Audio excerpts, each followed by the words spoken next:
Hello guys, welcome to an impromptu unboxing video with me. So yes, मैं जिस घर पहुंची थी तो मैंने देखा मिंत्रा का पार्सल आ गया है and I was quite excited to open this parcel as I have ordered this Miraggio's white structured sling bag. So yes, this is my first bag from this brand and I was quite happy with the packaging. ये dust pack के साथ आया था और अंदर से भी काफ़ी अच्छी पैकेजिंग थी।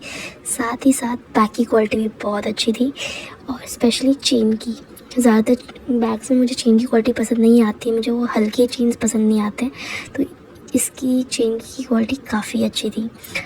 प्लस इस टाइम पे मैं ना ये थोड़ा स्ट्रगल कर रही थी इसको लॉक करने के लिए। मुझे लगा कि ये डिफेक्टेड पीस ना आ गया हो, बट लास्ट में मैंने फिगर आउट कर लिया कि ये कैसे लॉक लगेगा।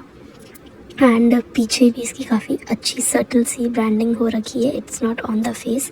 तो yes, thumbs up to this sling bag from Miraggio and okay, bye bye.